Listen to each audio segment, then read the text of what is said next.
The first time Father Lucian heard the distant rhythmic clack, he mistook it for the groaning pipes that coiled through the bowels of Greysteel Prison. 3 days, or so he reckoned. Down here, perspective buckled with the weight of darkness and time, trickling only as the pale green bulbs flickered to life on the cell block ceiling every 6 hours. Double rows of desperate faces peering through reinforced glass, halos of breathing mist spiraling from their trembling lips. Lucian pressed his shoulder to the condensation-slick wall, his own breath slow and shallow, trying to ignore the reek that permeated every brick. Copper, mildew, a rot that crept into one's bones. Outside, a thunderstorm rattled the iron bones of the world, thunder melting into the metallic hum of the fluorescent lights. Inside, the air buzzed with the aftertaste of fear. He could hear the scraping of the rat as it hunted through the air vents. A wet, predatory scuffle, nails tapping on pipe, echoing in the maze beneath the floor. His mates, Red Tomlinson, a rail-thin arsonist with fire-burned hands, and Dr. Feliz, the prison's disgraced medic with dark, haunted eyes, had finally stopped talking. The nails embedded in the rat's patchy midnight fur scraped like tiny knives against steel, and sometimes when it exhaled, he swore he could smell a whiff of gunpowder. The prison, already a mausoleum of regret, felt newly predatory. Every cell was a steel and concrete tomb with a single thick glass slit for air, the rest of the walls crawling with damp that would never dry out. Timed locks on the cell doors gave the illusion of control, but really, they were only a slow countdown, the drums of fate. Nobody knew the schedule. Sometimes the slots would open for only a minute, sometimes for an hour. Nobody shouted for help anymore. The guards no longer came. At their last meal, a woman's voice warbled through the static of the loudspeakers. The guilty must choose their punishment. Your doors will open at intervals. Consider wisely. The choice is yours. Lucian was used to penance. He required it, in fact, after the accident in his parish's rectory, the fire he'd never fully admitted to. But this was different. Here, choices were razor thin. In the corridor, the green glow died, plunging the level into blindness for a full 10 heartbeats. Red whimpered, voice high. Turn it back on. Please, man. I need to see. The lights buzzed again to life. For a moment, Lucian glimpsed something at the end of the block. A glinting, black-eyed rodent the size of a cat, holes ringed in wire along its back, a mess of nail tips jutting from oily fur. Its gaze lingered, unblinking. Then it vanished. He shuddered, arms prickling, the burn scars itching beneath his cassock. The silence pressed in, thick and nauseating, interrupted only by the occasional echo of nails against steel. Overhead, the rain became a drumming, almost a warning. He remembered the woman's voice. "Choose your punishment."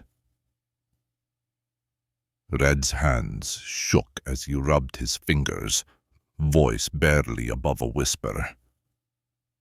"Saw something in the night, Father.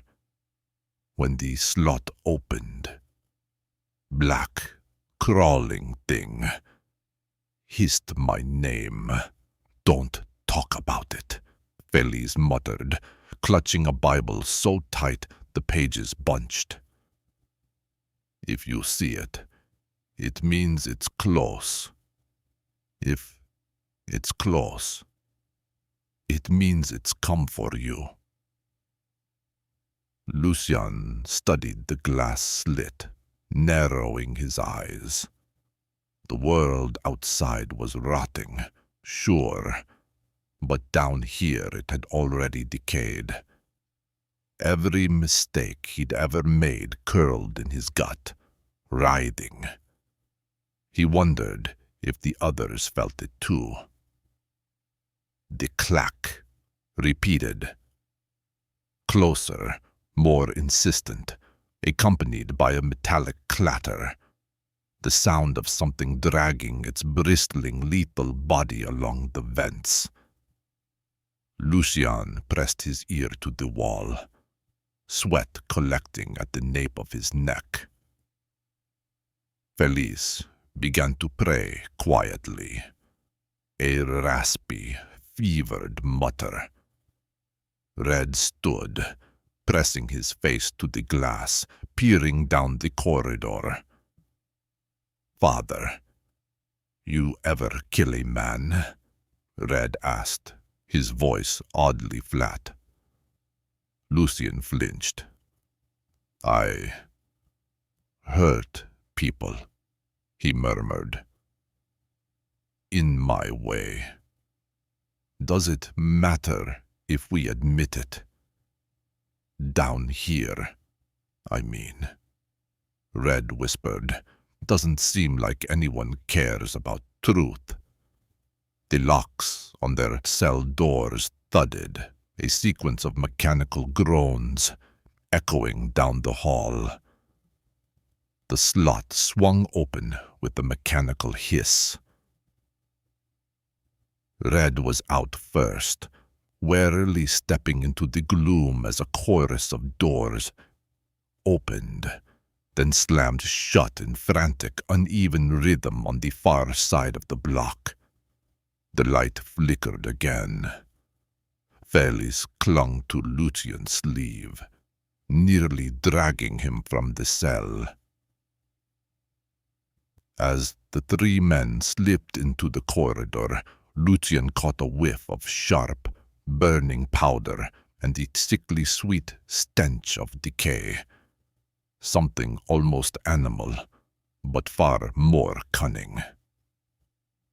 Down the passage, a rough hole had been gnawed at the base of a rusting maintenance hatch.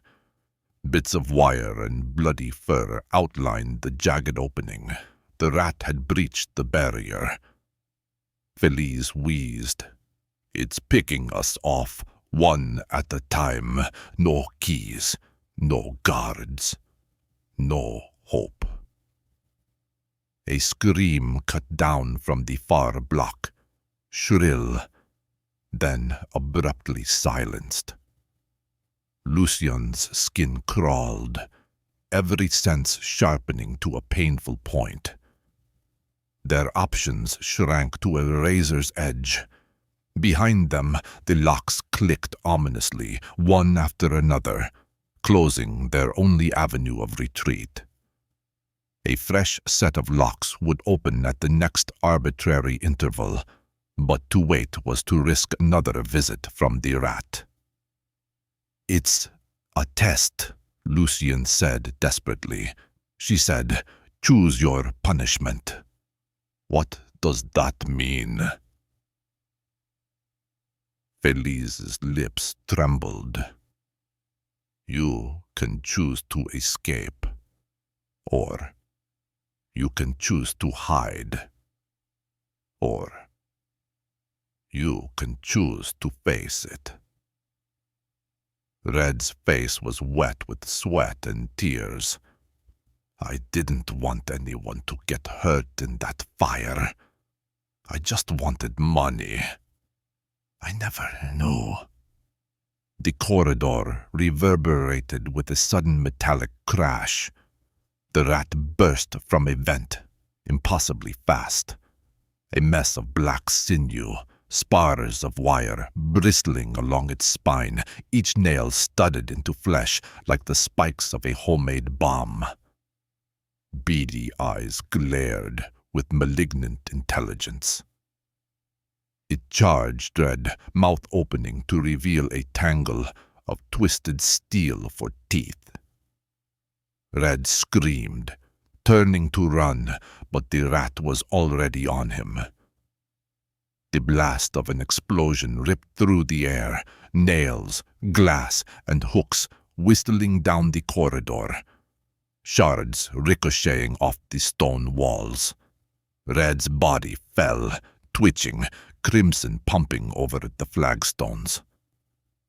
Felice fell to his knees, dry heaving. Lucian staggered, ears roaring, pain lancing through his shoulder. A nail had punched through the cloth, warm, slick blood snaking down his arm.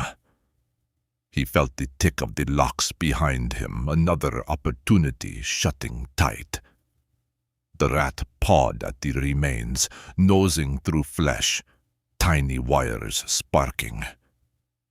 "Tell it what you've done," Felice screamed, voice raw.